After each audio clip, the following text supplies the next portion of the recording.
Hey, we've explored a lot today, huh? Alright. What do we have? What's the... Ah, right, there we have a quest. We should probably grab it before departing, huh? I love it, the main quest is right in the middle of nowhere. As I was mentioning, it's the best. Highly recommending that you learn a second language. That's one of the best policies that Europe has done. And also, and it's great that the US has also adopted it. Because since the US is the most dominant country in the world, it pretty much sets a precedent in that sense. Here in Argentina, we did it kind of like extremely early because of what I said, because of our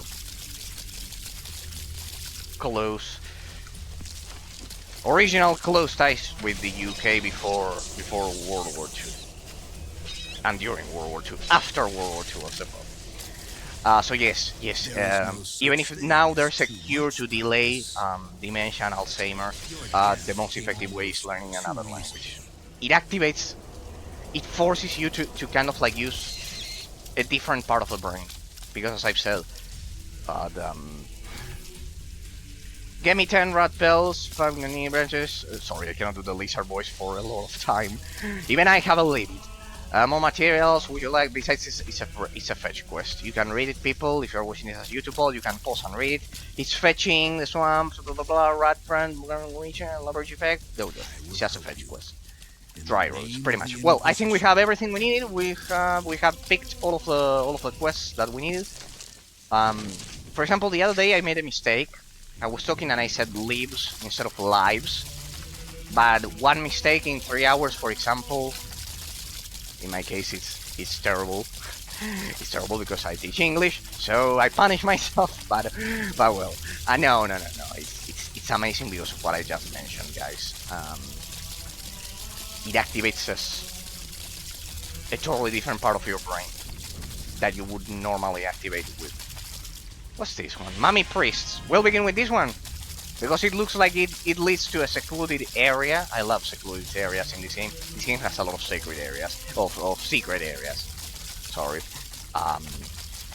Even if you make mistakes like this. Hey, we got a boss fight. Sinister Prince. Poison damage, good. I've been itching for a boss fight.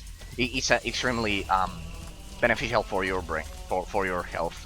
Even more than any medicine that will be created in the next 20 plus years and probably beyond that. Though it's great, kudos to the scientists that managed to delay that. For example, my grandma would have been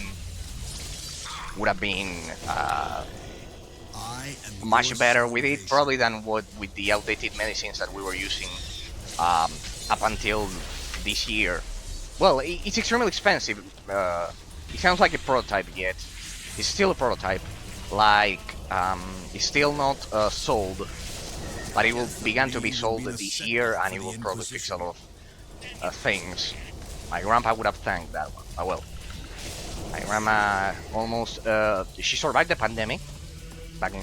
She made it to 2021. But she already had kind of like... I mentioned this when we chatted with Scarlet Dragoon, but when we played The Lord of the Rings, War in the North. Amazing game, by the way. That basically dementia. It's kind of like having micro strokes, micro brain strokes, delayed during the years. That's why it's gradual, because it's kind of like small, minuscule strokes throughout a pretty long period of time. That's what happens. So when you have to engage in melee, we'll use this Lodged Spirit. Now this Lodged Spirit deals, instead of ice damage, it deals poison damage. So see, this is another consequence. It won't deal damage, but well, what we want from this Lodged Spirit, in case you don't know, people, now I'll show it to you. It reduces the enemy's attribute values by 43% there, and it's basically the effect we want. It also deals damage, but we don't care about the damage. We care about that thing above its head that will be responsible for decreasing his stats, and it's also a defensive stat because it reduces the accuracy. So less attacks means less damage. Hey, look at that, we're combining poison damage and fire damage. That is brutal. But it doesn't have fire resistance. See, now we have all damage types, almost all damage types except for ice. And that's quite effective. Hey, he can summon... Hey, he has dispel buffs. Careful, careful, he can dispel our passives. What did he recover health? This happened to me with DeLorean the Depraved. Alright, so you can regenerate health. Okay, we'll focus our damage. Let's focus our damage. No, I need to engage in melee because otherwise I don't make use of my dual wielding mechanics. I only deal single target damage in ranged. In melee I deal dual damage. I kind of like deal half the basic damage. Here we go. Come on. It regenerated health. DeLorean the Depraved also used this gameplay mechanic. It also used this gameplay mechanic, kind of like recovering health if you wouldn't kill the skeletons in time. We can do it, we can do it. Oh, no. There we go.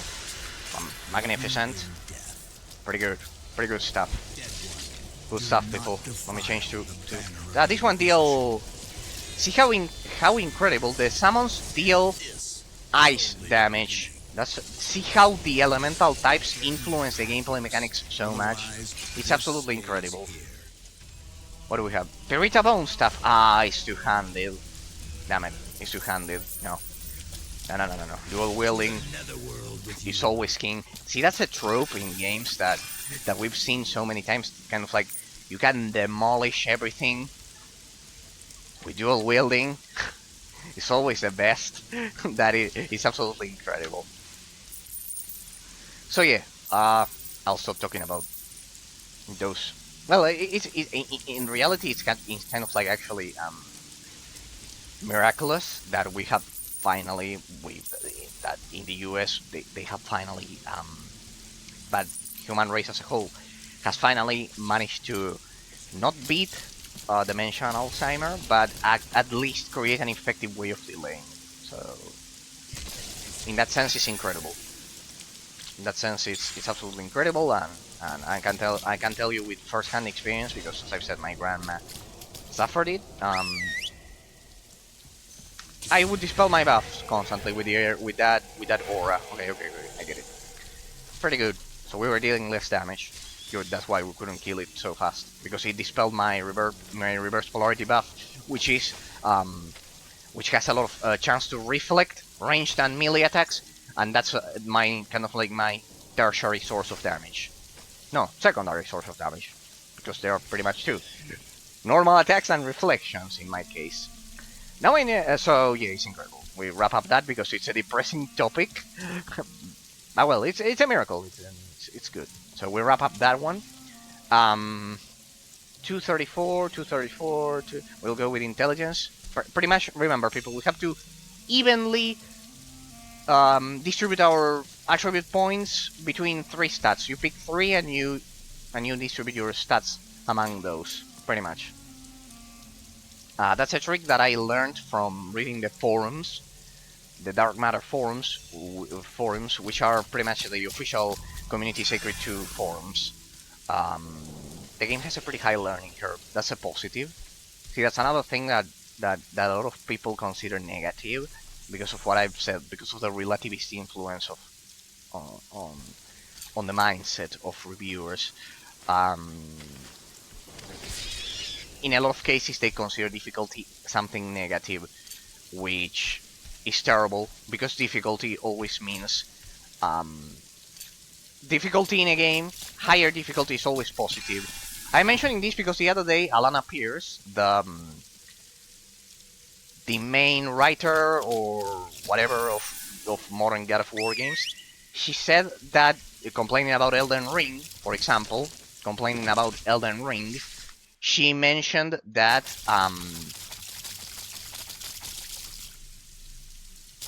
that difficulty was kind of like something negative because of situational impediments, something like that. She used those words. I don't want to twist her words. She mentioned something like that related to the fact that Elden Ring didn't have a pause button. She mentioned something like that. And that's terrible, that's horrible in fact, because difficulty is always positive. Why? Because it increases the abstract complexity of the gameplay mechanics. It always increases the abstract complexity, and increasing the abstract complexity of the gameplay mechanics, Keeper of the Temple, peace is not an absence of war, it is a virtue, a state of mind, a disposition for benevolence, confidence, justice.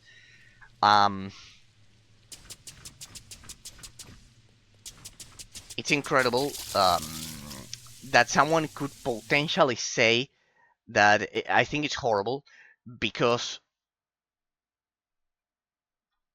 complexity means more replayability, a higher learning curve, and basically, besides those,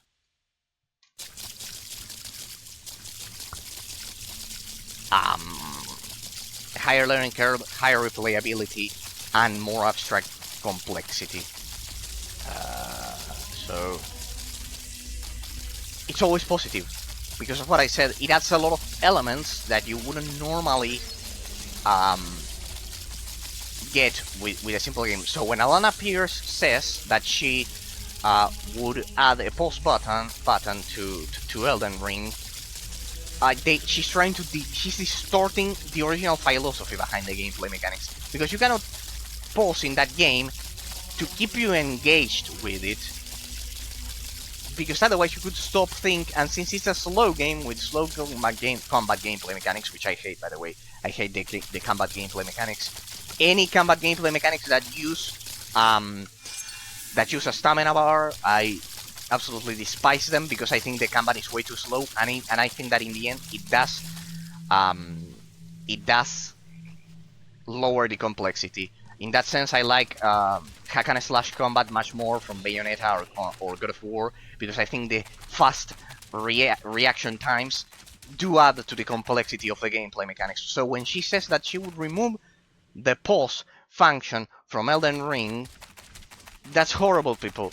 Why? Because she's distorting the original philosophy and level design of the game. And that's coming from someone who despises slow combat. But see how I can objectively explain you and give you logical reasons as to why it would be wrong to remove the pause button. Would be wrong to add an easy difficulty or add a pause button to Elden Ring. There we go. That's what we were looking for. It looks like we need another one. Or is it another quest? Well, we don't know. We're killing everything in our way. Yeah, there was another one. And another one. Let's just stop and kill them all. This should be fast. So when Alana Pierce says that, she's inherently wrong. It's not a matter... That's the thing. It's not a matter of opinions of adding a pause button to Elden Ring or not, and because of the fact that you don't have time to play the game and those things. No, it's not a matter of opinions. You are distorting the level design philosophy of the game. You are distorting the flow of the gameplay mechanics when you say add a pause button to Elden Ring. It's much deeper, and it's related to what I've been explaining to you guys. That relativism, basically, since reality is the sum of mental perceptions, there's nothing there. You can never reach any objective conclusions, and you can never reach any logical and objective comparisons due to that. Because when you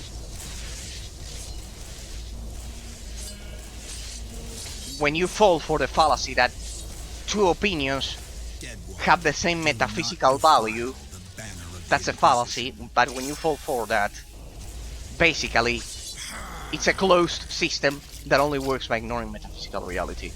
You can only say that Elden Ring should add a pause button by ignoring the fact that you are distorting the level design philosophy behind it. Why? Because it has a slow combat, and if you allow the player to think in a game with a slow combat, it would make it easy. It would be much more similar to a turn-based game, because the player would be able to pause in Elden Ring and remove the level design philosophy behind it. Almost there now. So when Alana Pierce says that she would remove the pause button from God of War, she's using an objectively flawed logic, because she's distorting the level design. She can only say that by taking for granted the distortion of the level design mechanics. It's a relativist argument. As I've said, it changes the focus from the object to the subject. See the difference?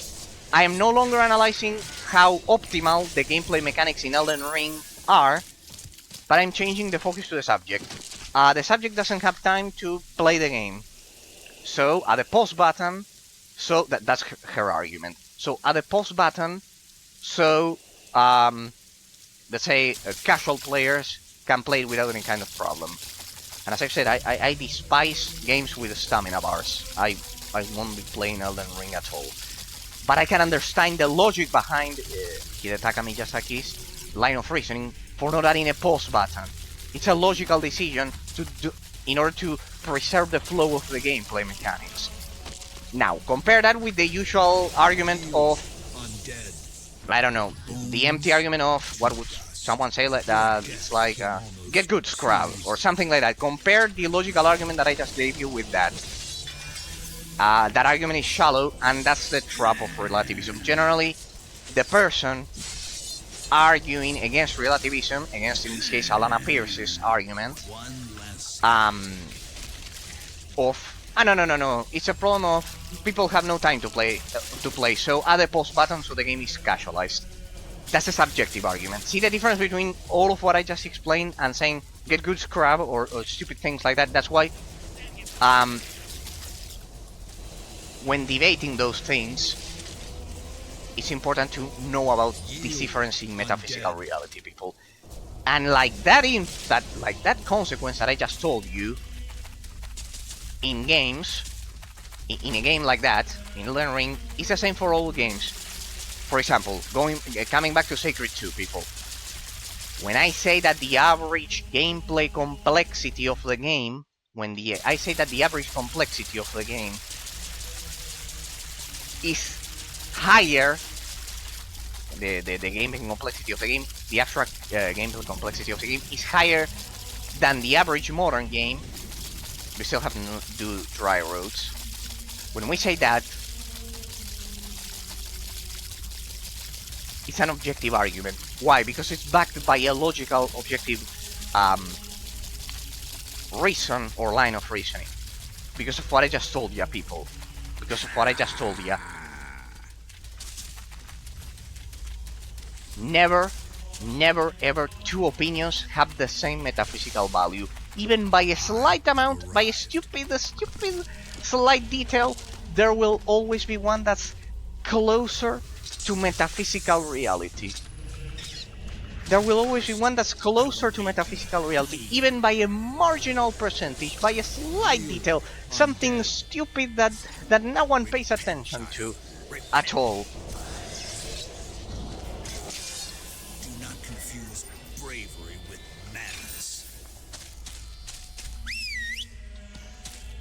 Even by a slight margin.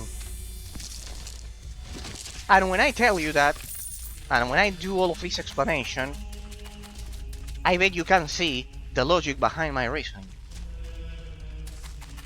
That Elden Ring doesn't have a pause button, or that Sacred 2 is superior to most isometric action RPG games than most modern games. And you can objectively, logically explain it. It's a huge difference. It's a huge difference.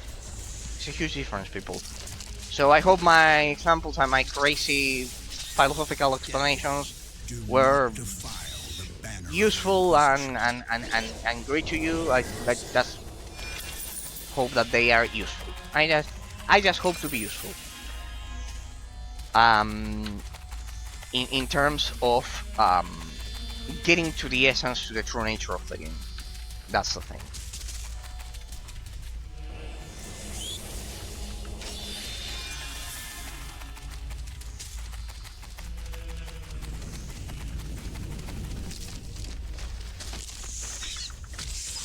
Don't you dare to soil my robe, beast.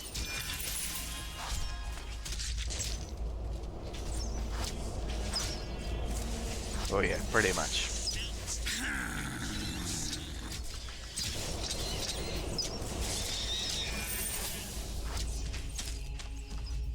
Yield, Okay. undead. I think today we've covered an important aspect of the game that I wanted to cover, which is the fact that the influence of the elemental system on the gameplay mechanics.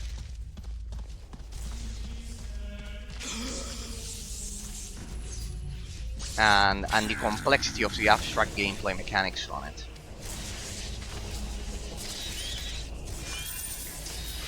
I know people that will love my metaphysical explanations. I know what you are thinking if you are watching this as a YouTube. Damn it, Eraser. A single one of your streams is like 1,000 other streamers. Kind of like it can squish the brain. No, I don't want to be arrogant. I don't want to sound arrogant. But yeah, it's kind of like a single one of your streams squishes the viewers' brains more than 1,000 of other streams. But yeah, that's the important thing. That means that you're at least listening to something new. If you always listen to the same things, it's boring. Isn't it boring? Because you never your brain activity gets dull actually because of the. There's kind of like some years ago there was a study that measured kind of like how elastic the brain is and the elasticity of the brain, and listening to things like the ones that I comment about, they do increase the elasticity of the cortex. That's the important thing. Why do you care so much, Eraser, about these things? Well, because I think that an old British phrase is very, very real here. Education rules the nation, people. If you have an educated population, they'll have an extremely powerful shield against anything that is thrown at them. So yeah, hey, we can use the teleportation. We've already explored this. We've already, with my crazy talks, with my crazy chats, we've explored most of the I wonder what kind of ridiculous requests most of the map. villagers would bother me with. Hey, how's the beat rate? There we go, perfect. Looks pretty good to me. Very, very well. Here we go.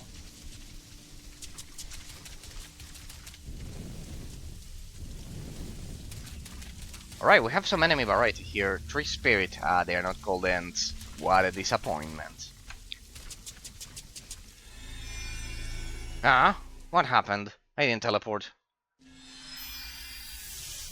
God damn it, freaking shit, what's going on?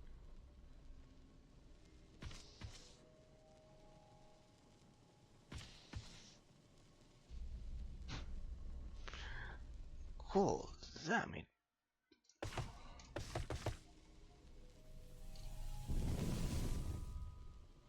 Shit. Alright, you can only kill the dream vampire guy in the dream realm. Right. True. True. I remember I heed your words. It's pretty much a straight. Hey, amazing level design. This is an amazing level design twist. Hey, I'm invisible. How interesting. Hey, we are completely invisible. Now the spider is not invisible. Look at this. Pretty interesting turn of events, people. Pretty interesting turn of events. Look at this. I'll default to magic resistance. Hey, we are going up against a pretty good boss. I wasn't expecting this. This is the first time the game does this. Alright, let's follow the spooky... Hey, amazing way of kind of like giving you that Luigi's Mansion vibe to it. By the way, I forgot about the 3DS game that I was talking about previously. Damn it, I'm an idiot. Mononoke Forest from 2017. I was mentioning that the 3DS had an amazing library, and Mononoke Forest basically combines Bubble Bobble with Animal Crossing, which is crazy. Damn it. Should remember that. But I have a surprise for you, people. I have a surprise for you. I have another interesting console that we're going to showcase soon enough. Soon enough.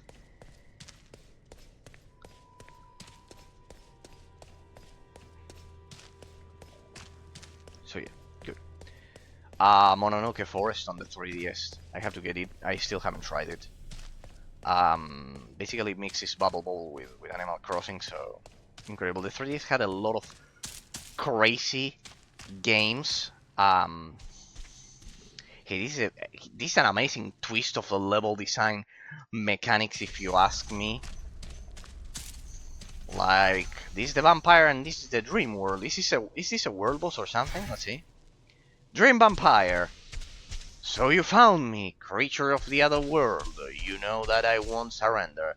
This is my realm, and I'm stronger than you think. Died. We'll see. Looks like a pretty good... I wonder if it's a boss fight. Or just an elite mini-boss fight. Let's see, but it was a pretty good twist on the level design mechanics. Let's see. It's just a mini twist. It's a mini-boss fight. This guy is toast. Dead. Easy. How do I go back to the normal realm?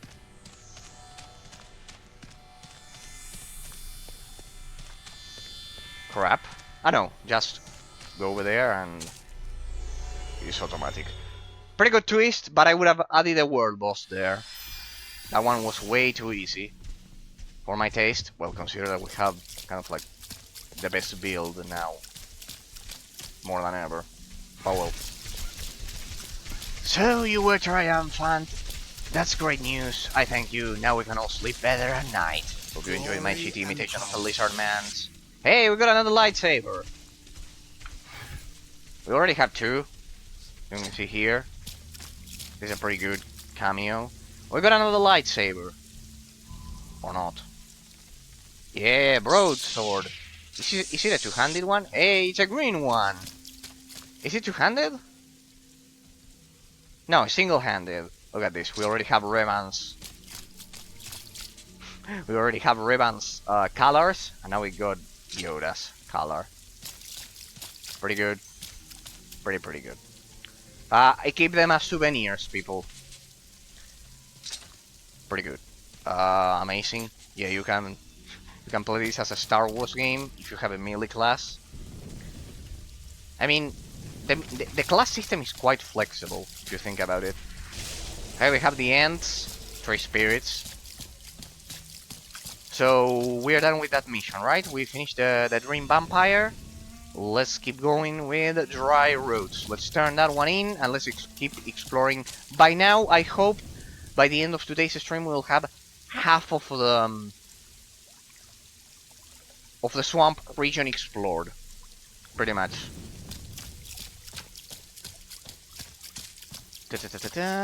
Okay, so let's go back to poison resistance. Oh, you're back. I guess you got everything. Great, we can start working soon. Amazing. Done and done. We are progressing. Remember, we are doing a 100% completion of the game. The game has more than 700 quests.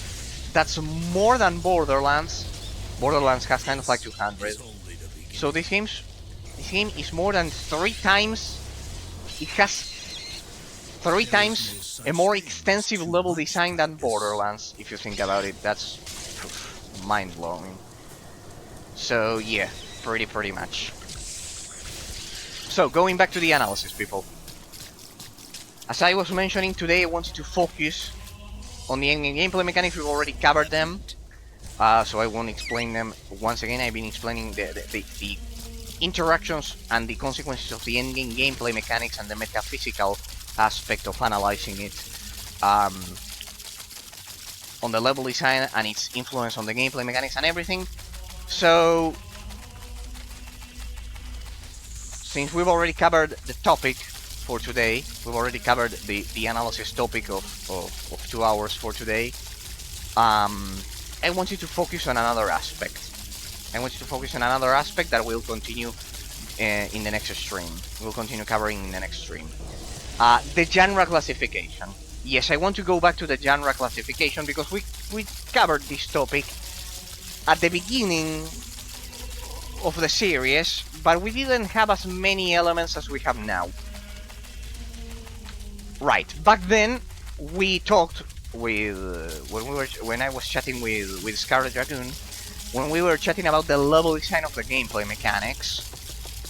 I mentioned that the genre classification of this game is isometric MMORPG. Not isometric action RPG, not MMORPG, but isometric MMORPG. Of course, it leans heavily towards MMORPG. Since, as I've said, since we've already covered the influence of the endgame gameplay mechanics that we've analyzed for 2 hours today, I want you to focus on this other topic. Logical arguments as to say why, metaphysically, objectively, we can say that this game leans much more heavily towards MMORPG than isometric action RPG. First logical argument that I can give you. The level design is that of an MMORPG, not an isometric action RPG. Why? Because of the density of side quests is much more similar to World of Warcraft, much more similar to Lineage 2 in case you want to compare it, or you want to use an MMORPG with an isometric camera to it rather than World of Warcraft, because this game uses an isometric camera, so the perfect comparison would be Lineage 2 rather than World of Warcraft because of the isometric camera rather than the third-person camera. But regardless, you get the point. I always use World of Warcraft because it's kind of like the most famous example of archetype of the MMORPG genre. Why is Sacred 2, in terms of its genre classification, much more similar to an MMORPG game than an isometric action RPG game? My arguments, my logical arguments. The density of the quests, you have a lot of quests compressed, and the level design influence that it has. Think about Diablo 2, think about Titan Quest, think about Torchlight, think about a lot of games, a lot of isometric action RPG games, and think how many quests they have.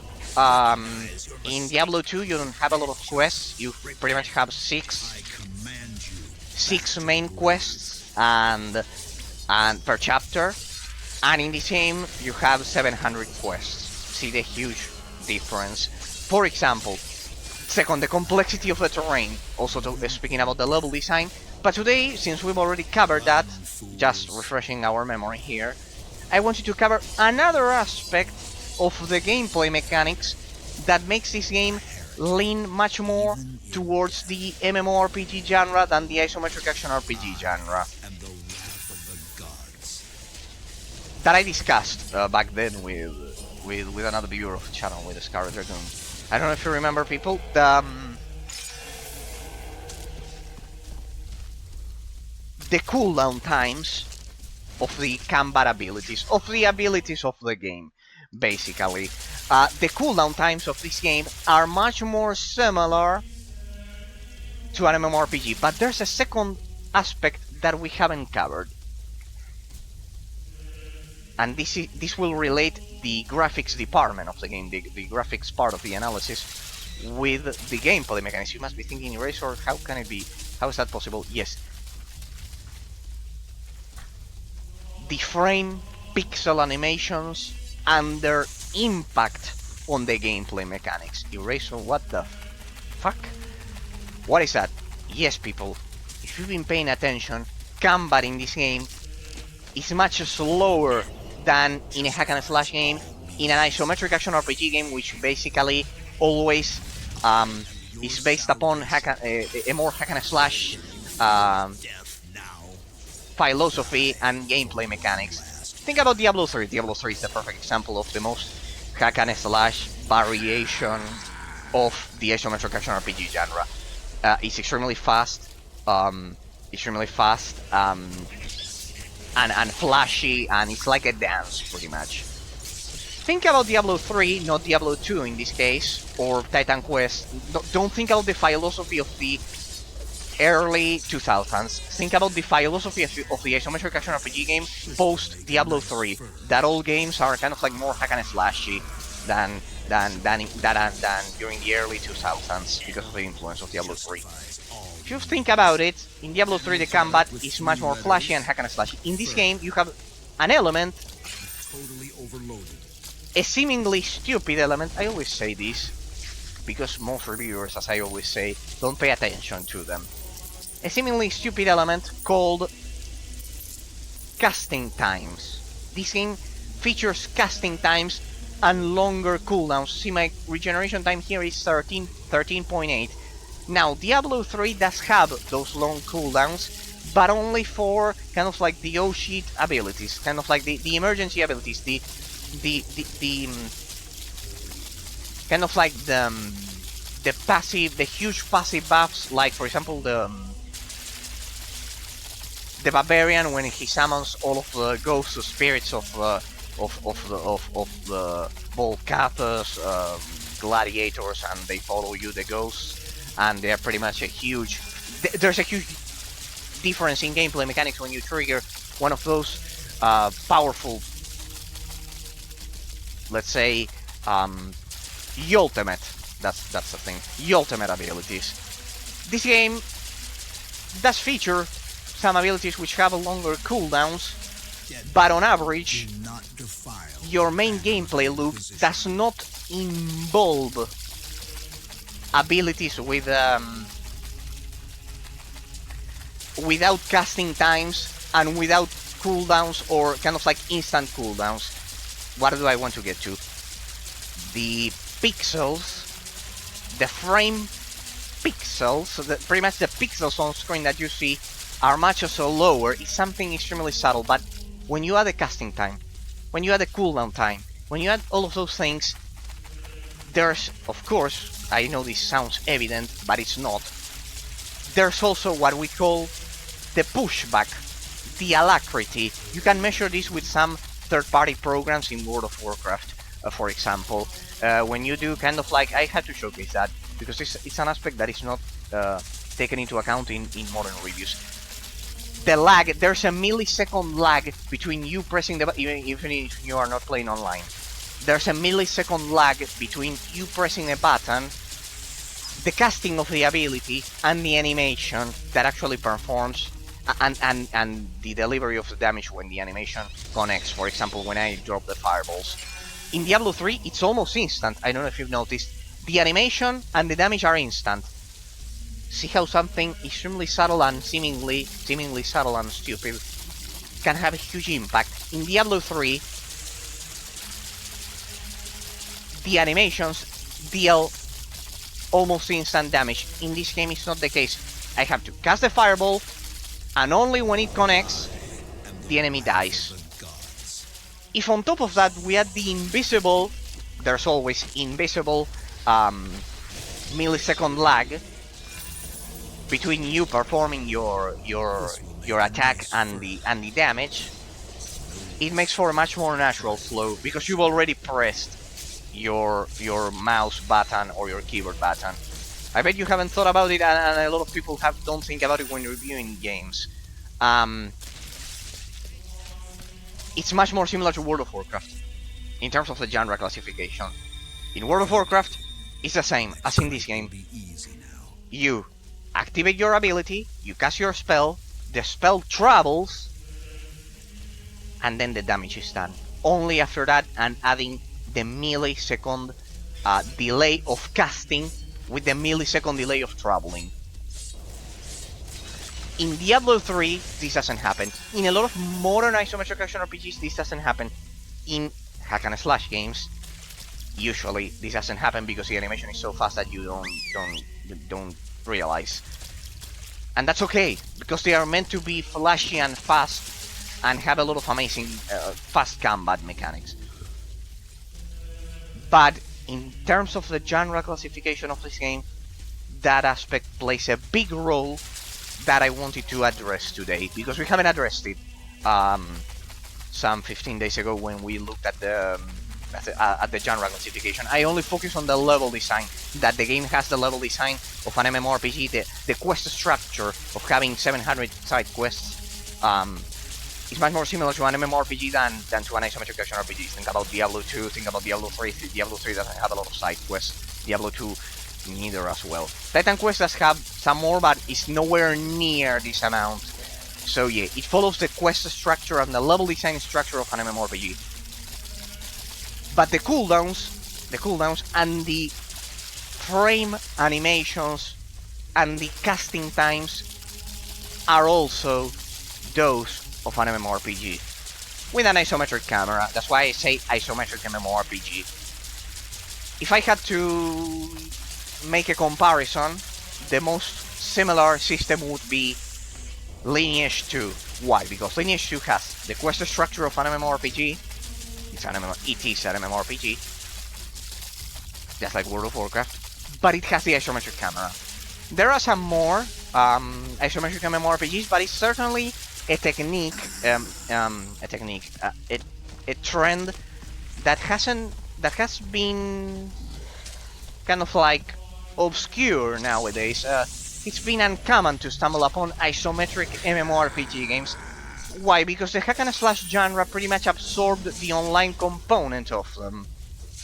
Alright, think about Diablo 4, Diablo 3 Modern, think about, which was the other one? Ark. It was Ark, something? Lost Ark. Lost Ark, think about that other one is Korean. But basically, think about it, people.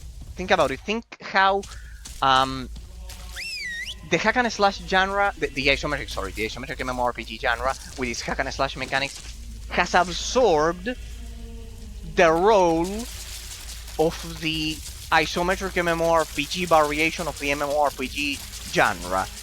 Like this game, Sacred 2, it's a perfect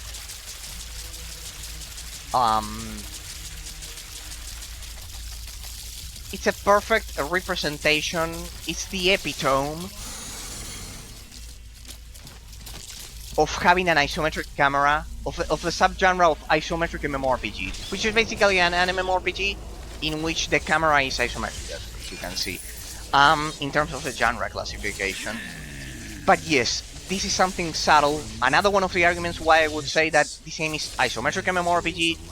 It's not a Diablo clone, as we usually say. The real denomination is isometric action RPG. But another one of the reasons that I wanted to add to the level design and the quest structure, which is the same as an isometric MMORPG, is the time frame animations. If you think about it, the real process of having our pixels on screen, people, they are transformed by the GPU 60 times a second, plus the milliseconds lag of the casting times and everything. Hey, wait, see that I can move. They impaired my movement. There we go. If we combine all of those factors, we get a much slower paced gameplay mechanics. Much more slower paced gameplay mechanics, sorry, than in Diablo. So there you can see how I could objectively classify the genre of the game. Of course, it's a hybrid. 99% of games are hybrid nowadays because they absorb elements from a lot of different genres. For example, think about Darksiders and how it combines the hack and slash combat of God of War with the quest structure of The Legend of Zelda. Darksiders 1, 2, and 3. Think about them. Think about a lot of modern RPG games that involve kind of like procedurally generated mazes, which is basically from the roguelike genre or things like that. Genres, of course, the game, just like every game, it's a hybrid combination of inherited elements from previous games. But without a doubt, isometric MMORPGs are becoming more and more uncommon. But on top of that, because of what we've been analyzing for 29 days, hey, what's going on? There's a party here, everyone's killing each other. Oh well, it's a main quest, so we have to clear the area.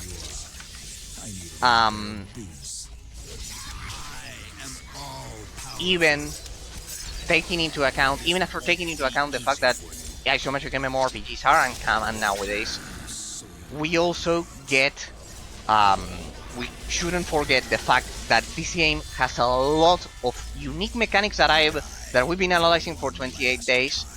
But just as a reference, what we've covered today, it's incredible how the influence of the elemental stat system increases the abstract complexity of the gameplay mechanics. As I've said, just like in Borderlands, just like in Hellgate London, It's incredible that this game incorporates those elements, but makes them even more complex because of what I've been explaining, people. Just as a quick recap, basically, even after having four different elemental damage, four? No, because physical is also another one, five different elemental damage types, even after that, the learning curve and the abstract complexity of the gameplay mechanics, it's exponentially increased by the fact that your spells, abilities, the ones that you see me using here in this game, in the case of this game, they're called combat arts, the naming convention is different, is completely different. Here you can see that my ability individually deals poison damage, but if I change my ability, it deals fire damage combined with physical. And you can see that my basic attacks are split 33% roughly between physical, magic, and fire damage, as you can see there. So casting a spell is influenced by a totally different mechanic when compared to performing a basic attack. That adds a second layer of complexity on top of the elemental complexity of Borderlands or Hellgate London of being able to deal fire damage attacks or magic damage attacks or whatever, and it's completely influenced by different sections of the loot. That's what we covered today. Is one of the end game gameplay mechanics that we are covering, because we already progressed through the game enough to analyze that. But yeah, see how those mechanics push the game even closer and closer to the MMORPG genre rather than the isometric action RPG genre. Because think about it, in Diablo 3 we always deal the same type of damage, pretty much. It's plain, it's brain dead, just as an example. If you just increase your base damage, that's it, people. That's it. So in terms of genre classification, I would say it leans heavily towards the MMORPG genre, and because of the camera, isometric MMORPG genre, if I had to classify it. It's not an isometric action RPG game. It's much more closer to an MMORPG. If I couldn't convey the meaning behind the term isometric MMORPG, the next one would be MMORPG rather than isometric action RPG. You must be thinking, Eraser, why is that important at all? Let's continue the main quest, and I'll tell you, because the comparisons you establish, they are different. Keeper of the Shrine. All things may corrupt when minds are prone to evil. Obid. Keeper of the Shrine. Seize the moment of excited curiosity on any subject to solve your doubts, for if you let it pass, the desire may never return, and you may remain in ignorance. Word. Keeper of the Shrine. Civilization degrades the many to exalt the few. Alcott. It doesn't need to be that way, but well. Be fit for more than the thing you are now doing. Let everyone know that you have a reserve in yourself, that you have more power than you are now using. If you are not too large for the place you occupy, you're too small for it, Garfield. But, it has a lot of philosophical phrases, this game is amazing. Power tends to corrupt, okay. Ritual altar. This is part of main quest, people. So, let's proceed with it. Excellent. No memory shall emerge from this memorial, poisoning the undead life. You have again proven your worth to those who follow our ways. The voice actor of the Lizardman The blessing of the ritual of immortality was top notch, that's for our sure. leader may perform this ritual. Go and find him in the village further south. Show him this symbol, and he will recognize you as a valued follower. Thank you. Remember, people, in terms of the grandeur category of the analysis of the gameplay, of the cohesion of the story, remember, we pretty much want to kind of like earn the trust of the Lizardman, just like we did with the Orcs. In that sense, it's a very similar philosophy behind the storyline. But yes, basically, we have to earn their trust so we can. We are basically the Inquisitor campaign revolves around protecting humans from the T-energy rifts that are responsible for sending all of the weird creatures of all of the mutated energy beasts here in Ancaria that we've stumbled upon. Hey, look at that! We've done a pretty good exploration of the swamp region today, huh? We will cover the easternmost section. Should be able to do that. We'll cover that. We'll pretty much stumble upon more settlements, probably. And the main quest leads us here. Good, so the plan is to we'll head to the east. Now, going back to the... Why is it important to the genre classification comparison? Why is it important to the genre classification topic? Why is it important? Because if we classify the game as an isometric MMORPG, even if it has elements from isometric action RPG games like Diablo, it's totally different when compared to other... It defines the games of the genre that we'll compare Sacred to that we are going to compare Sacred to. There will be different games. It's not the same comparing a game to Diablo than comparing to World of Warcraft. Why? Because the level design is completely different. In World of Warcraft, you have millions of quests, and if I have to compare this game to Diablo, this game has 700 quests, a massive open world, and for example, Diablo doesn't. You can finish Diablo in Diablo 2 or Diablo 1 or Diablo 3 in 1 or 2 days or some hours. They're extremely short in comparison to this game. So it wouldn't be a fair comparison, and they are the fathers of... Diablo is the father of the isometric action RPG genre. I don't think anyone could argue that it's not a perfect game, a 10 out of 10. Diablo 2 at least. With Diablo 3, I have my reservations, my criticisms to it. But in the case of Diablo 2, we can safely say that it's the father of isometric action RPG games, and a lot of modern mechanics in isometric action RPG games. So it wouldn't be fair to compare it to Diablo, to Sacred 2, because Sacred 2 has the structure, the level design, the cooldown times, the casting times, and the very pixel and frame animations of an MMORPG, but it has the isometric camera. So we have to compare it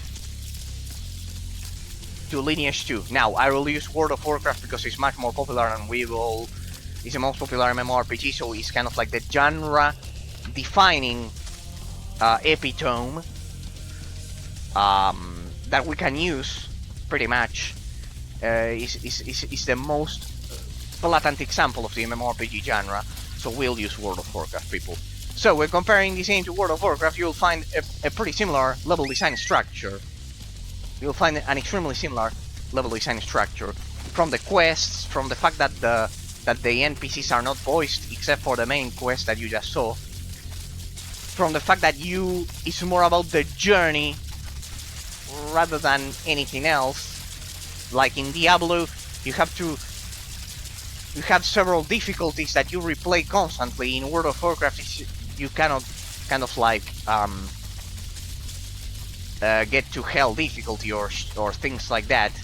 In that sense, another game that we played recently, called Hellgate London. Hellgate London has a quest structure similar to World of Warcraft, but the level design is that of Diablo. Why? Because you only do dungeons in the sewers of London, as you might imagine. So Hellgate London has the quest design of an MMORPG, because it was not thought originally as one, but then it turned into one, and eventually it was similar to an MMORPG. It had an online component to it. So it has the quest system of an MMORPG, but the level design is not open world like this one. It's not like World of Warcraft. It's not like Sacred 2. So it has a level design of an isometric action RPG. Sacred 2 is exactly the opposite. It has the level design of an MMORPG. I mean, not the opposite. It goes kind of like much closer to the MMORPG genre. It has the level design of an MMORPG, the quest design of an MMORPG, it is open world, and as an extra, you have dungeons, because we have dungeons in this game. But the world bosses, they are not all in dungeons, so it's not the main part of the level design. the focus of the level design is the overworld, like Skyrim, like World of Warcraft, like modern open world RPG games, and it's a huge difference. The level design philosophy, it's completely different. That's why we have a comparison. And in the case of World of Warcraft, it's pretty much the same. It's about getting from one settlement to the other, to a huge city, to a town, to a small town, and everything. And it basically mimics an MMORPG because it is an MMORPG, people. This game is an isometric MMORPG in terms of the genre classification. It's not an isometric action RPG. And today we are able to add another argument because of the cooldown times that I've been mentioning. So yes. But well, I think I've already covered the comparison with the level design structure here as well. Once again, going back to the metaphysical aspect that I always cover, people, as I always say, and I just mentioned it, the only way to make an objective comparison in terms of the level design, of the gameplay mechanics, of the elements that the game offers to us, is by having a realist mindset rather than a relativist mindset, because relativism never reaches any objective conclusions. As I told you some hours ago, people, when your definition of reality is the sum of mental perceptions, the only possible outcome of that line of thought is that games are good or bad, just like every aspect of life itself. It's always a matter of opinion. As I always say, people, it's only a matter of opinion. So, when you have a relativist mindset, the only possible outcome is that the game is good or bad, depending on the subject's opinion. You are inverting the focus of your analysis, and that's a grave mistake. It's terrible. It's pretty much the fallacy of relativism applied to game reviews, saying that because of what I said, it changes the subject. It changes the subject completely. It's a perplexing topic, because relativism has influenced all aspects of modern life, but applied to game reviews, precisely, a game is good or bad depending on the subject, right? People will tell you, hey, a poison hydra, good, it's not, but it's not a world boss. We did a world boss in the previous stream, pretty epic fight. It's the only boss that could kill me on Tuesday. The ice hydra. Highly recommend you watch it before, because then the YouTube uploads. Well, I'll get to the YouTube uploads in a minute. With your definition of reality is that reality is the sum of mental perceptions. The only possible outcome is that everything is a matter of opinion. So you must have heard it 1,000 times, people, when someone says, "Ah, yeah, you gave me a lot of logical arguments, but that's your opinion." Does that hurt? The doxa, as I mentioned. The mental perception, the true definition of doxa, as they used to say in ancient Greece, is a mental perception. When everything is a matter of mental perception, all mental perceptions are the same, because you have no way to get to an objective conclusion. You must have heard it a lot of times in real life, people, or if you look at your Congress, as I've said some hours ago, or everything, as I've said. Get me a pack horse. Otherwise, if everything is a matter of opinion, you can never reach any objective arguments, any objective conclusions, because you don't have logical arguments. It's a matter of mental perception. You think Sacred 2, for example, in my case, I'll apply it to myself, just so you have a reference. You think that Sacred 2 is more complex than Diablo? Well, I think that Diablo is more complex than Sacred 2. The next question that begs an answer is why? Why would you say that? Well, due to the fact that you can never reach any objective conclusions, relativism is a closed system. My opinion is that Sacred 2 is more complex, and John's opinions, random example, is that Diablo 2 is more complex, for example, or that any modern game is more complex. I don't know, Skyrim or whatever, or World of Warcraft, just to use the same genre. Well, I can tell you that this game is a bit more complex than World of Warcraft. Why, Razor? Why? Objectively more complex. Why? Because it has 4 types of elemental damages, and World of Warcraft, I think it only has 1 or 2, physical and magic. I think you don't deal fire, poison, different types of elemental damages. If we add to the equation that in this game you have elemental defenses and elemental offenses and different enemy variety, that because of the incredible enemy variety, different enemies have different types of defenses, it's an extra layer of complexity. Because you have to care about 4 types of elemental damages, which is the topic that we analyzed at the beginning of the stream. So, if on top of that you also add that when you cast the spells, they are modified by a different type of, as you can see there, the elemental damage of my ability is modified by these globes, and the elemental damage of my basic attacks is modified by my weapons. There you have 2 modifications on top of the layer of 5 types of elemental damages. So yes, it's objectively more complex than the damage system, than the attack system in World of Warcraft. This is objective. That's the problem with reviews that I've explained perfectly 2 hours ago. Out of 2 opinions, people, there will always be one that's, even by a marginal percentage, even by a slight detail, a stupid detail like this one, out of 2 opinions, there will always be one that's closer to metaphysical reality in its conclusions. That's the thing. That's the core of the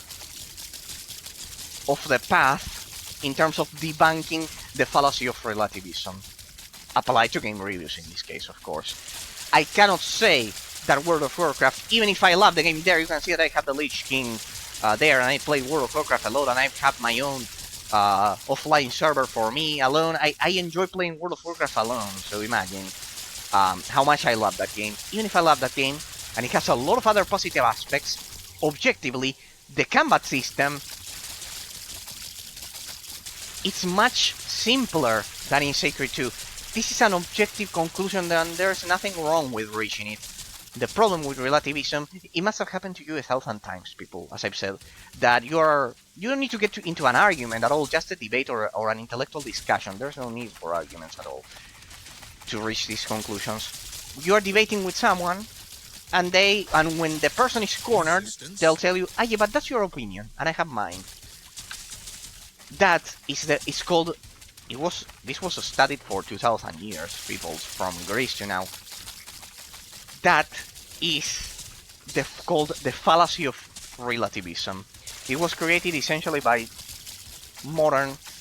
some modern philosophers, Nietzsche among them. There are others, Engels, Immanuel Kant.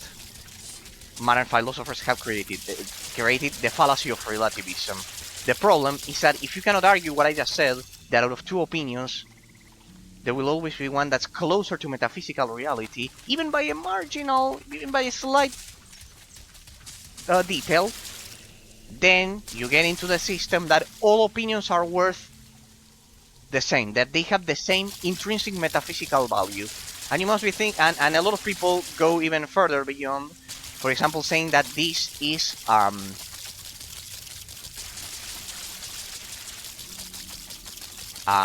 kind of like an authoritarian mindset, and it's not the case, because listen to this.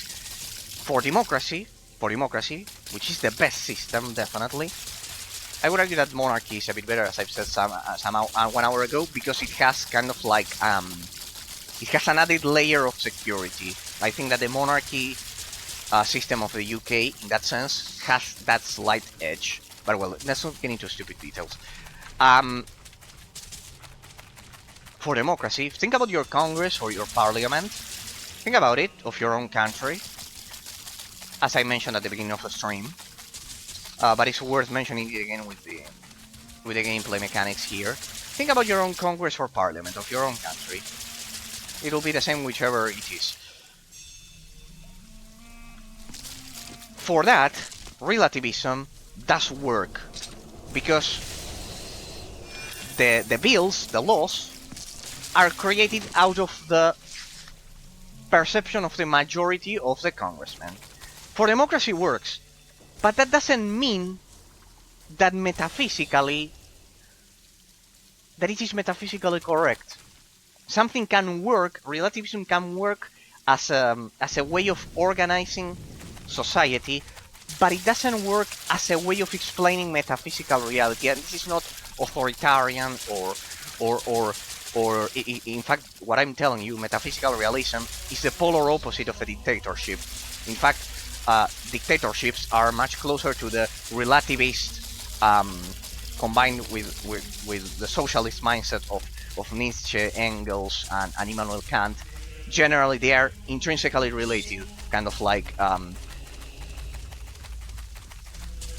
relativism and socialism. They are generally totally related. So actually, dictatorships lean more towards that philosophical mindset in a pretty unconscious way, rather than a more realist approach, which is the school of thought that I am kind of like telling you with the game review here. A relativist, a dictator, will tell you that all opinions are the same and the majority rules. What a conundrum, because it can work both ways. It works perfect for democracy. I mean, it works pretty good. As I said, I think the monarchy is much more, it's a tiny bit more balanced, because you have a second layer of control in case the majority chooses something that goes against metaphysical reality. That's why I admire the monarchy systems of a lot of European countries, for example, because it's an added layer of security in that sense. But well, the majority can, for example, say, just like in my example, that this is a chair instead of a mouse. That's kind of like as I've said, a reduction to the absurd example, so it's clear. But in more subtle topics, that is not the case, right? It's not the case. Here we have arrived at another settlement, and we are exploring. Look at these people. See, I told you that there was going to be another settlement. I guessed it, but I had a hunch that it was going to happen. Quickly, before the game crashes or something, let me get into the... we have a lot of side quests here to grab. Let me get to the monolith ASAP. Just in case. So we have a foothold in this region. Look at this. We have a... Or not, huh? I don't know, huh? We could leave this one and then teleport there. I know, but we need to explore from here to here. No. And we have a lot of side quests around this area, so... let me activate the monolith. So we have a foothold. Good. This is the third that we activate today, and in 3 hours. Perfect. It's a fallacy. It's a terrible fallacy that I always mention on the stream, because I know that relativism sounds like a closed system, and that influences reviews of games, not only society as a whole. So yeah, I think we've cleared everything. Today we'll explore the place, and then I'll get to the... I don't know. Let's grab the quests first, and let's explore as we get there. Let me grab the quests, and then we continue. There we go. End the siege of the undead, such an annoyance. The undead are blocking the way between our village and Hissil. There's so many of them. Sorry, I cannot do the lizard voice again. My throat kind of like is at its limit. Some members barely manage their skin. We have to take action. You won't regret it. Okay, destroy the undead. Legend has it that there are many ancient secret treasures from the first days of our civilization to be found below Suil Fortress. Go to Suil and see if you can find anything useful. Since this matter is of this one is kind of like a scavenger treasure hunting quest. Pretty much it's just treasure hunting. Bring me Jade. Since the ghost took my eyesight, so he's blind. I have lived in darkness many years. During that time, I have lived in the world memories. The smooth color surface of jade. Okay. Be prepared to pay This is the a fetch price for quest, this pretty game. much. Hey, more. We have 3 more. Good. Let me grab them all because otherwise we'll be backtracking all the time. It's better to grab all of the side quests at once and explore the terrain as you complete the side quests. Help me find the missing members of my tribe. And normally we have 6 side quests here. We'll do these ones, so we'll have kind of like we'll explore the eastern region and the western region kind of like in a balanced way, in tandem, kind of like a bit of the. We've explored more of the western region than the eastern region of the swamp, so I want to have it kind of like compact and balanced, so we explored everything at the same time, synchronously. Help me find the missing members of my tribe. Normally I wouldn't ask someone like you for the help, but this is an emergency. I'll have to make an exception. Some members of my tribe set off yesterday for a picnic in the swamp, and they haven't returned. It's a rescue mission, pretty much. Because I'm solving your problems. And what else do we have? We had 2 more. Haiku contest soon. Although the city design will escort me. Danger of the street. This was escort quest. Careful. These are. I've learned my lesson. These are timed. So we'll do this one first. If I can find the objective, in fact. It's that one, right? That one over there. Okay, we'll move. See? They are all surrounding the town. Bring me 5 Olm eggs. I have a brilliant business idea. Olms. They taste delicious, produce plenty of eggs, and make good leather. Olms are difficult to catch though, and hunting them is exhausting. That's why I've decided to start an Olm farm. That's right. I'll breed and farm my own Olm. I already found a good spot for the cages, and now I have a home. If I have a home, take care. There we go. For the So, gods. let me see. We begin with the escort mission. We'll do all of them. Picnic in the swamp. Where is it? Oh! Alright. Treasure hunting. Haiku, alright. Oh, we need to get right to the settlement. Alright, we can... these ones are usually timed, so we'll begin with this one because we're doing 100% completion and I don't want to miss it. So we'll do a straight path there, and then I'll use the monolith to return. Fortunately, I had to activate the monolith and explore the region. Let's begin with this one. A straight line over there. And then we can back and do the side quests. In case you're wondering, yes, I play all games like this, like perfectly measuring everything to do 100% completion like that. Yeah, pretty much. I'm way too tidy and organized in that sense. Here we have a side quest here. Molten Skeleton Warrior Bog Demon. Hey, pretty good enemy variety. So we have 2 out of 50, good. We can complete this quest in our way. See, there are a lot of quests that are just like this. Well, going back to the metaphysical explanation, people.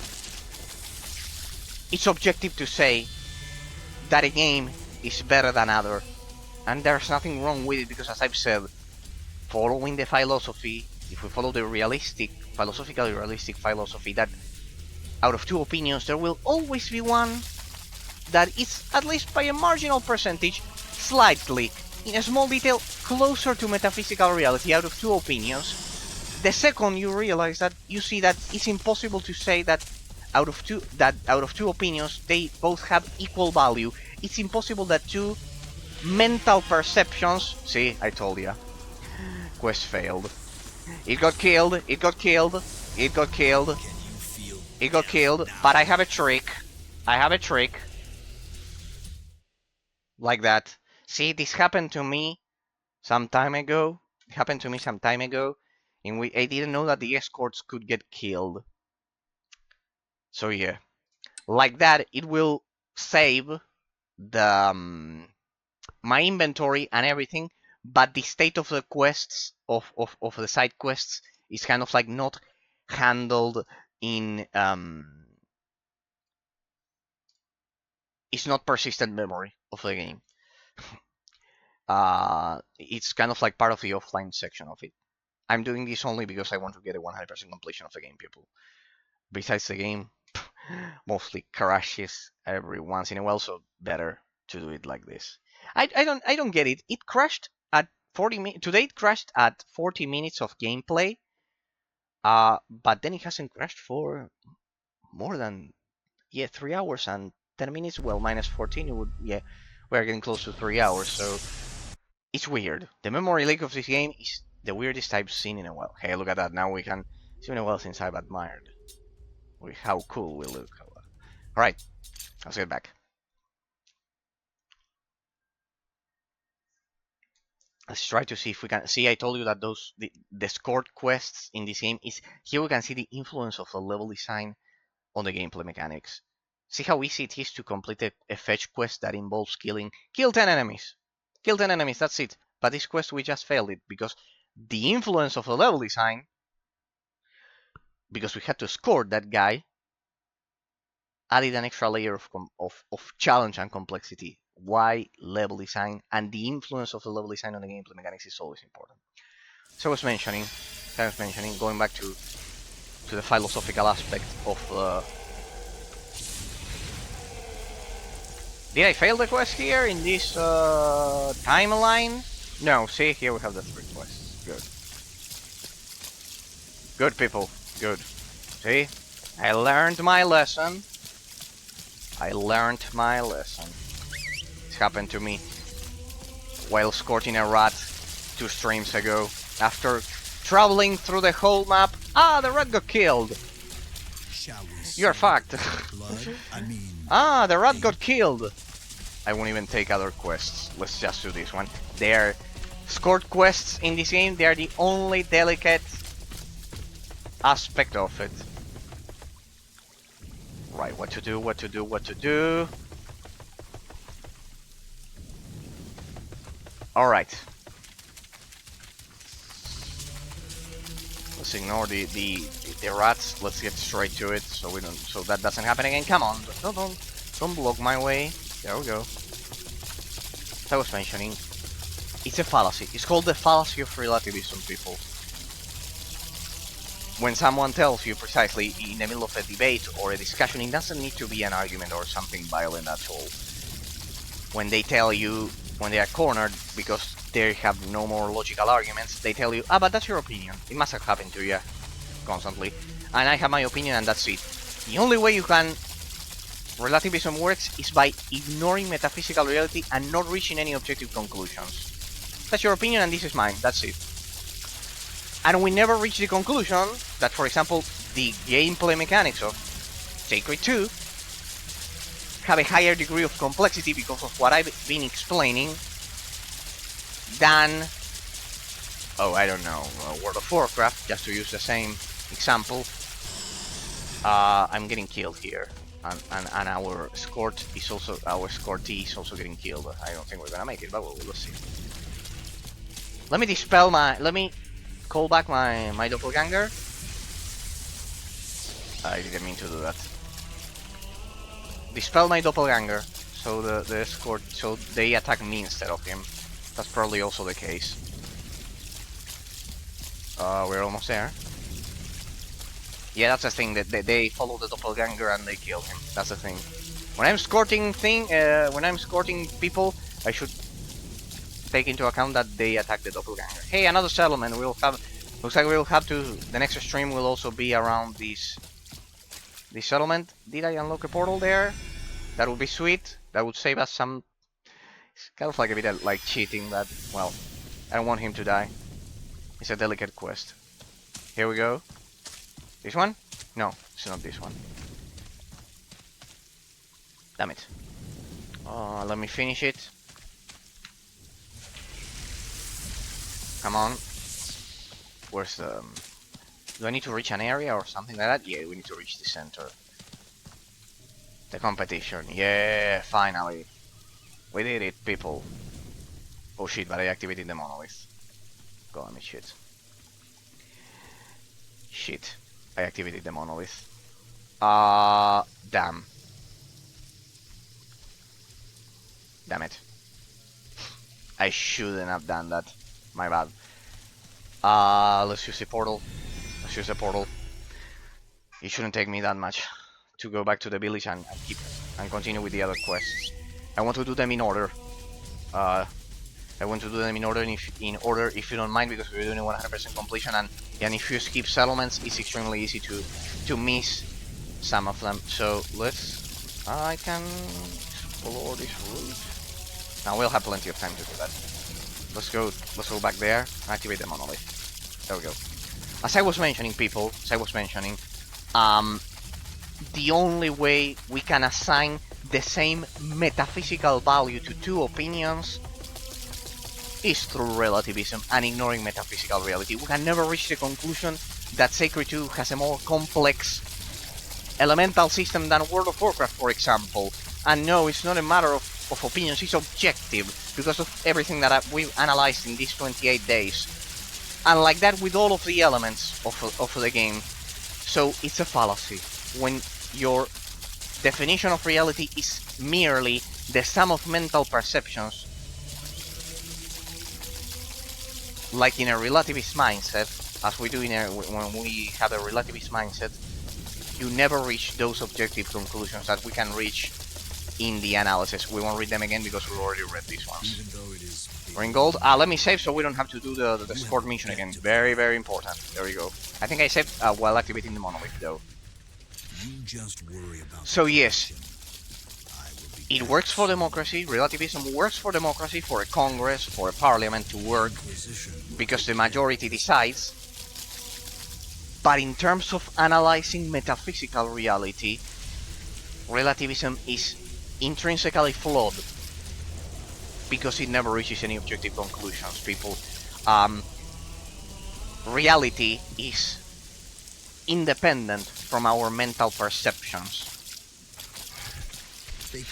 We cannot apply that in a democracy, in a parliament, in a congress, but we can apply it in real life. We can apply it in pretty much any other metaphysical analysis that we do about real life, including game reviews, like the one I'm just mentioning, the aspect of the review that I'm just mentioning, the fact that you have games that are objectively better than others because of the abstract complexity of the gameplay mechanics, of the level design, of everything.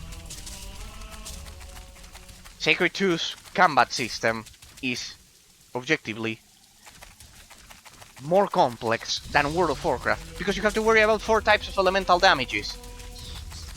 Because you have to worry about those 5 elemental damages, 5 elemental defenses, because you have to actively switch the relics, because of the complexity of the level design as well. Animal product with 3 letters. But in no, I was talking about the combat gameplay mechanics.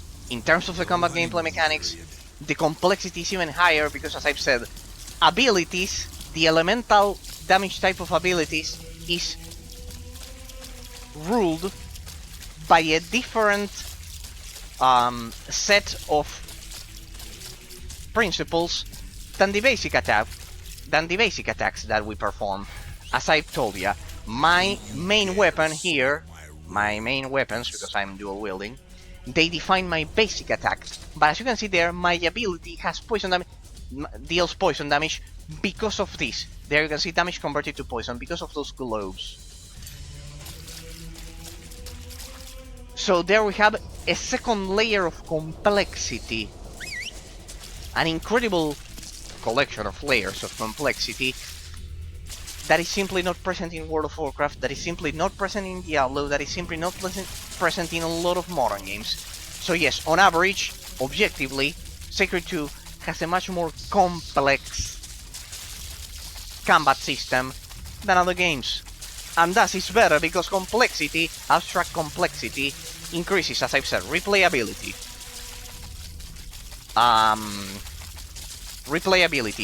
Expansion of the gameplay mechanics, that's replayability,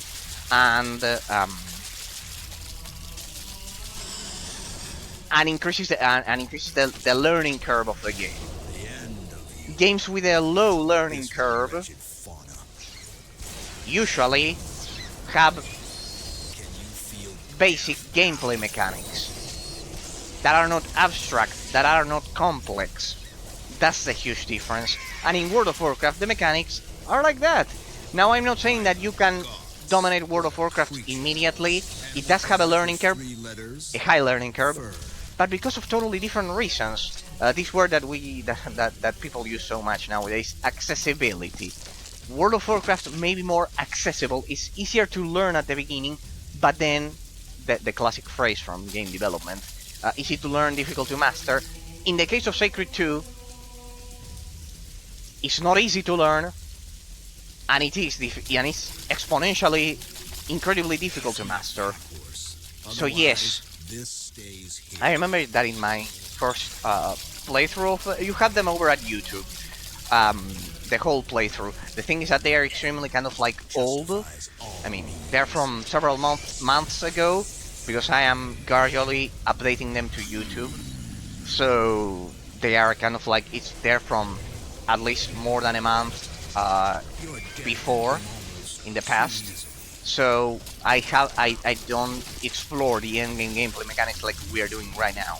But there you will see, for example, that at the beginning of the game, I sucked. I had no idea how to deal with the gameplay mechanics of the game. The learning curve is higher because of the fact that the gameplay mechanics have a higher abstract complexity to them. What a creature. And as I've said, that's positive because it adds replayability. It adds replayability and makes the learning curve higher. Otherwise, this stays here. Not to mention that when you have precisely, and when you have a higher learning curve, I was about to say not to mention, and it's something central to the logical argument. When you have a higher learning curve, the feeling of player progression is better.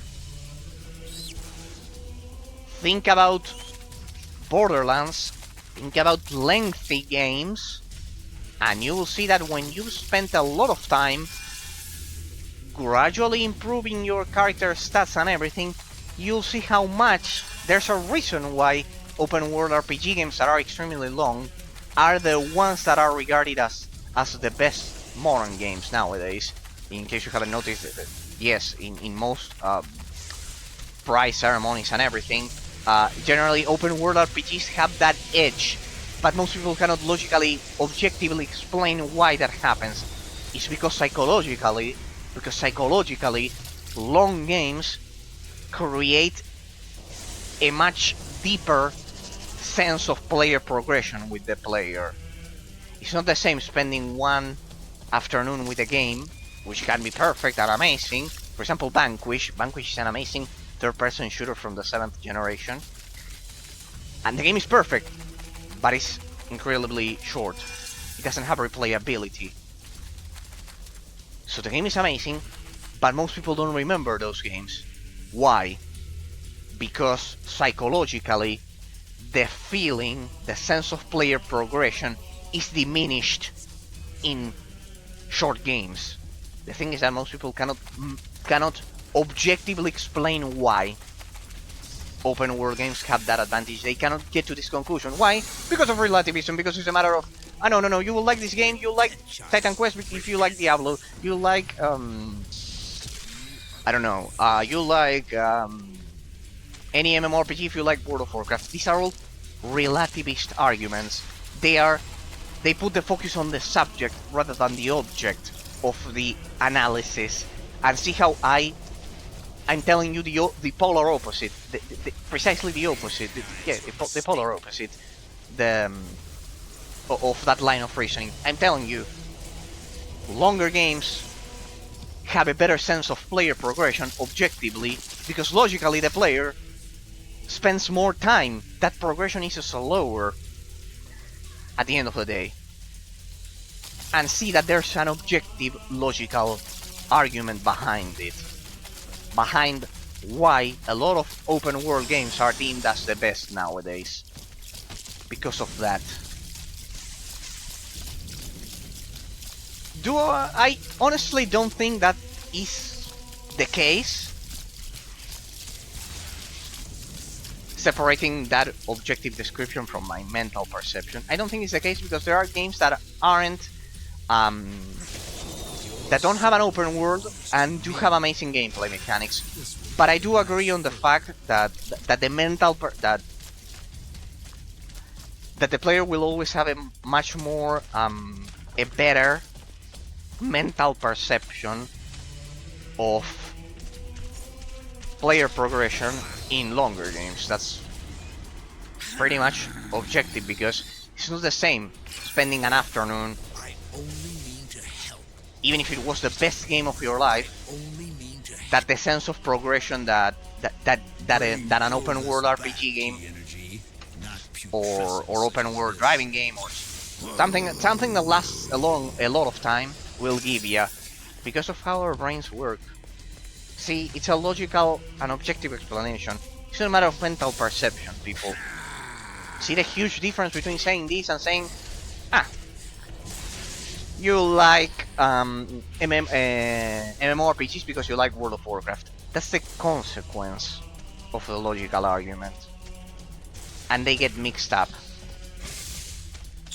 That's the consequence of the logical argument. You will like World of Warcraft. You will like MMORPG games. If you like World of Warcraft, as a consequence of the gameplay mechanics, of a similarity in gameplay mechanics that they have.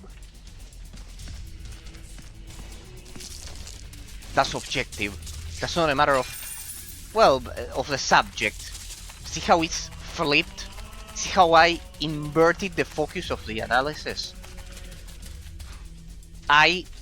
Because of my school of thought, I am convinced that it's much more efficient to analyze games this way than than using the subjective argument of, oh well, you like it if you like MMORPGs.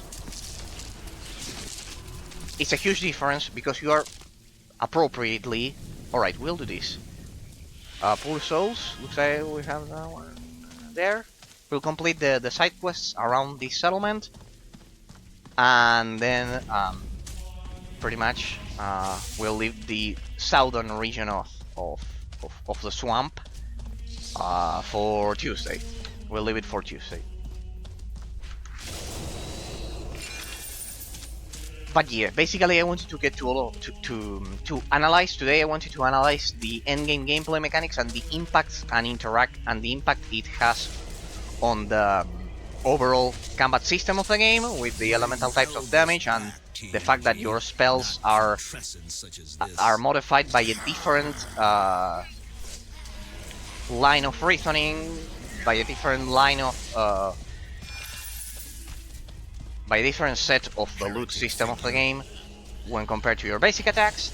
And I wanted to cover the genre, the added element to the genre. I wanted to add the casting time as an element to the genre classification part of the analysis. Like, I can definitely, after getting into the endgame gameplay mechanics, the genre classification of this and the genre classification of the game, it is an isometric MMORPG.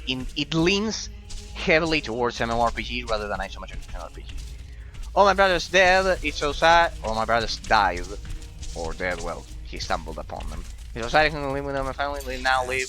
Well, this one deals magic damage. Alright, one more. And we could save that escort quest. Oh, good. Good. We're being productive, ladies and gentlemen. We're being productive, guys. Let me see. Pretty much I don't see any more quests in here, so let's wrap up this zone. Is this one? Yeah, this one. The camera got me a bit dizzy there, but good. Got me a bit confused there. Let's cover this one. Let's cover that zone, and then let's explore the more western sections of this. There we go. No. Let me trigger my passive buff so they cannot target me. That's another thing that we'll leave this for Tuesday. We'll leave this for Tuesday. I wanted to cover how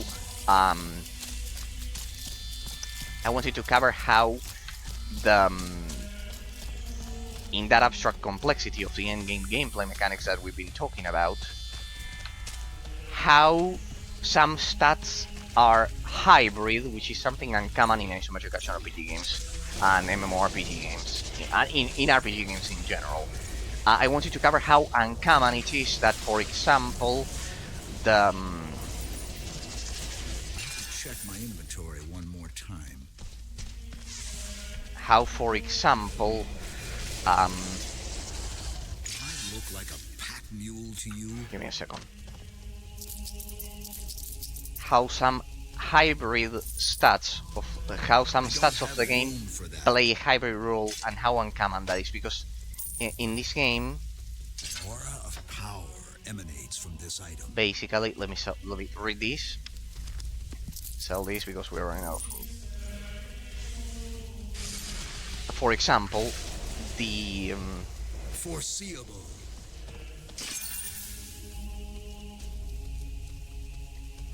there are stats like opponents'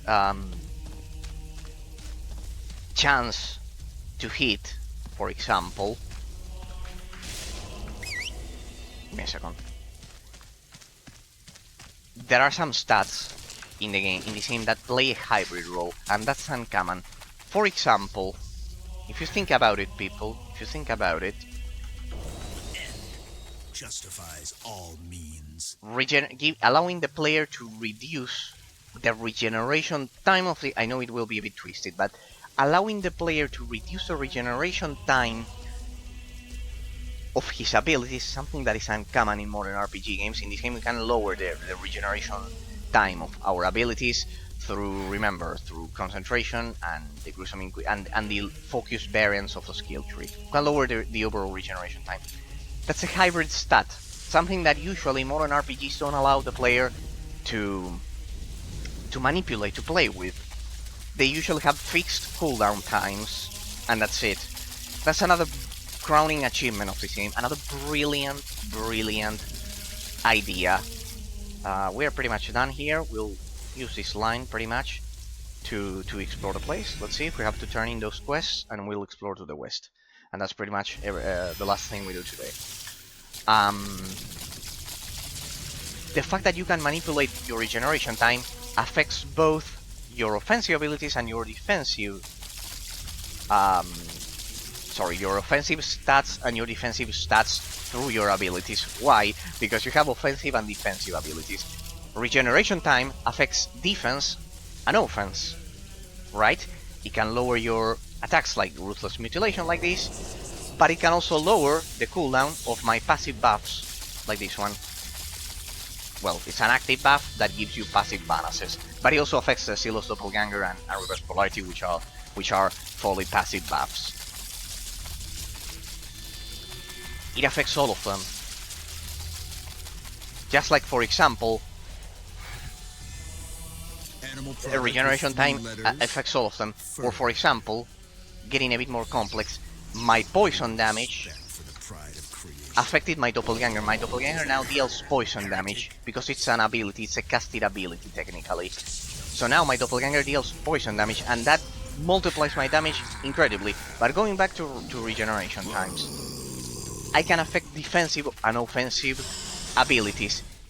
I know that it sounds kind of like we take all of these small stat details for granted, and it's a terrible mistake, as I've been mentioning, because allowing the player to manipulate the regeneration time of his abilities without breaking the balance of the game, it's a pretty complex process. Because we have a stat that can modify the core of the gameplay mechanics. It could make the game pathetically easy, but the game isn't pathetically easy because of that high learning curve. See how one part of the equation combines perfectly with another part of the equation of the formula of the game. The incredible high learning curve, it's brutal because of the naming conventions, because of everything that we've been exploring. But on the other hand, you can affect a stat that is usually fixed in most isometric action RPG games. You can reduce your regeneration times, and if you can reduce your regeneration times, you can create an amazingly strong build like the one I have, because I have some rings and some gear that reduces regeneration time by 0.4 seconds or so with every hit, with every attack that connects. It's amazing how they manage to masterfully blend complex ideas in a perfect formula. That is not unbalanced, that allows the player to have an incredible amount of freedom, and combine stats that play a hybrid role. As a player, you are allowed to enhance your ability to enhance your attacks offensively and defensively, thanks to lowering the regeneration times of your abilities. And it's a stat that we usually don't see. We usually see a fixed cooldown time. So pay attention to all of those things, people. And I certainly do when reviewing games here, because that's key. That's a key part of the abstract complexity of the gameplay mechanics. And you can never reach any of these objective conclusions, as I've said, with a relativist mindset. But because you never reach any objective conclusions. If two opinions have the same metaphysical value behind them, which is a fallacy, there will always be one that's closer, and even by a small, slight margin, to metaphysical reality. If you say that if you fall for the fallacy of relativism and think that two opinions have the same metaphysical value, you can never reach any of these objective conclusions. That's the thing. And it's sad at the end of the day. It's sad because as a whole, you are kind of like creating a handicap for your line of reasoning, for the depth of your analysis.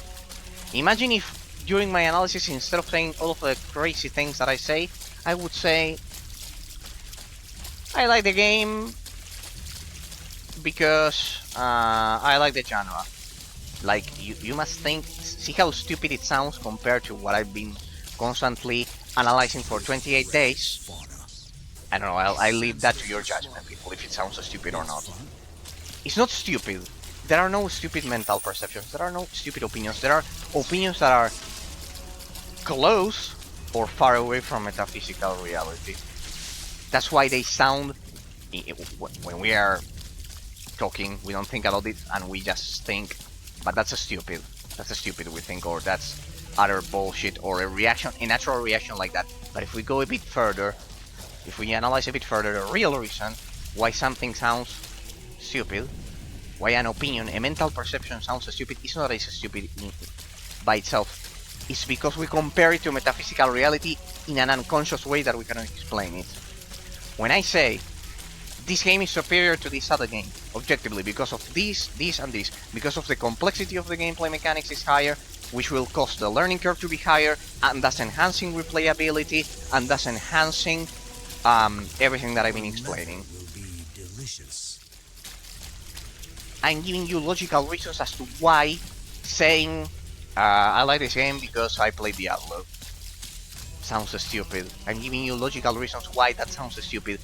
It's not stupid, it's far away from metaphysical reality. Because you are not telling me why a game is great or terrible. That's the key. That's what precisely I love doing here on the channel. And why you can never mention all of these details enough when I'm analyzing the game. I cannot mention them enough when I'm analyzing the games, for example.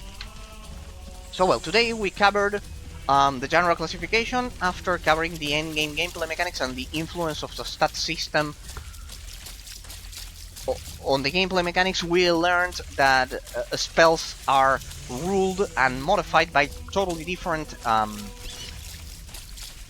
aspects of the loot system of the game when compared to basic attacks. We have all types of damage now, so we should be pretty effective in getting into the more practical aspect of things. So, and today basically was an exploration stream of the swamp region. We covered 2 settlements at least. I think this is the 3rd one, and we're pretty much covering it. Yeah, arguably 2. Yeah, 3. Sorry, 3. There's a 3rd one. 1 major settlement and 2 minor ones. We've explored all of that, so for next time we will cover the southern section of the swamp region, pretty much, so you have an idea of what we'll be covering. See, we're arriving here. We'll pretty much cover We still have to kill the skeletons here. These ones? Ah, yeah, pretty fast. So yeah, basically as a conclusion, people, for today's stream, the game has an even more complex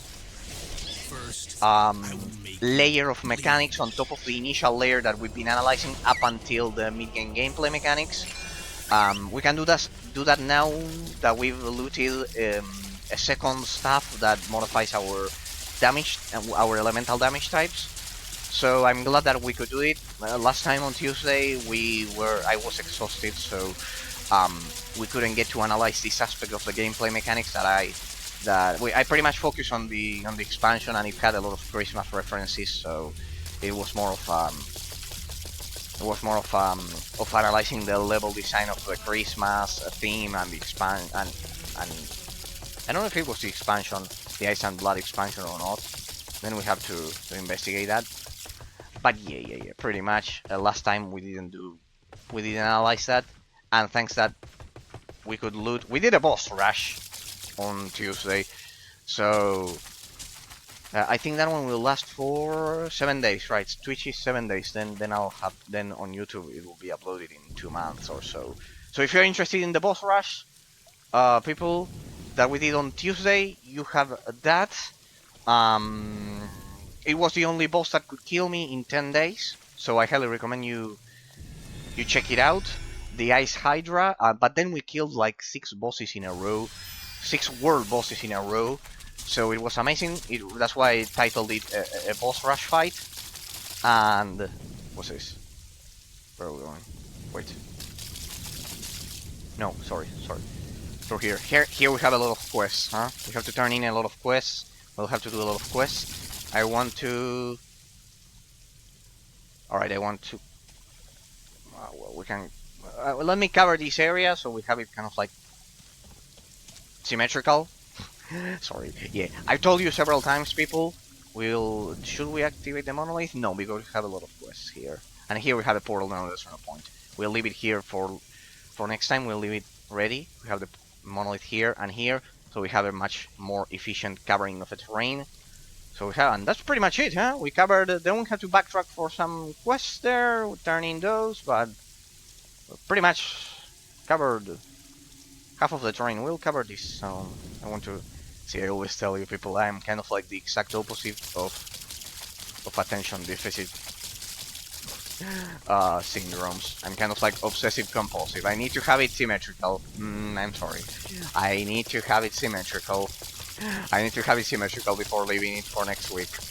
So, besides, we have to keep killing the skeletons, so I'm kind of like the exact opposite. So, ladies and gentlemen, as I always say, deep thanks from the bottom of my heart to anyone, to all subscribers, well, followers, sorry, subscribers, followers, so many. Those are shitty denominations. I would use colleagues, people, because you are an intrinsic part of the stream. And deep thanks to all followers of the Twitch channel from the bottom of my heart, above all. But huge thanks also to all subscribers of the YouTube channel, and in general, everyone who might have taken the time to watch this as a Twitch ball, or the boss rush, island.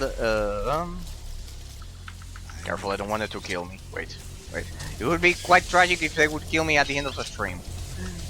That would be quite tragic. Thanks to anyone who might have taken the time to watch this, or the boss rush, or any parts of the series.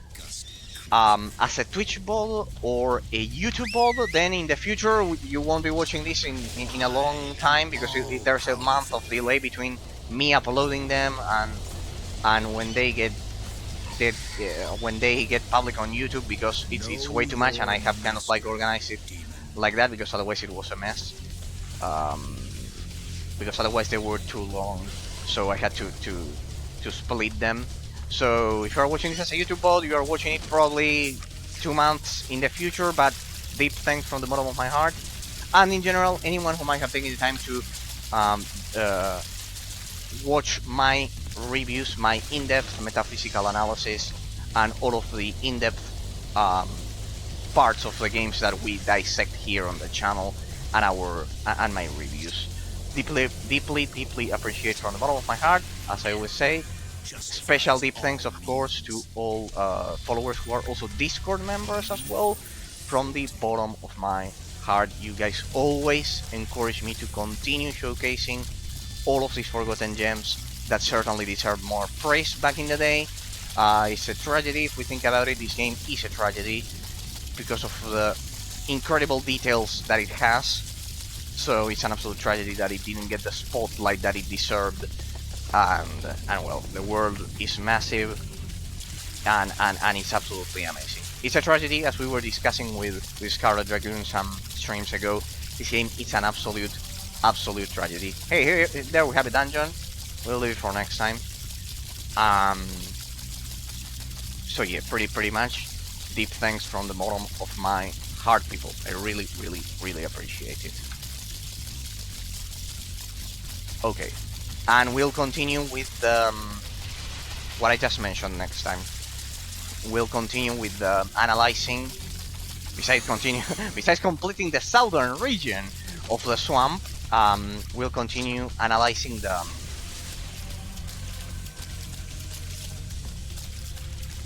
endgame gameplay mechanics that the game has to offer in depth.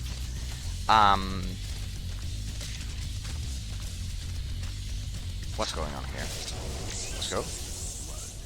See, we are also completing it. This is why I like exploring the place like this, because you complete quests as you progress. We'll continue exploring the different aspects of the game and the gameplay mechanics next time.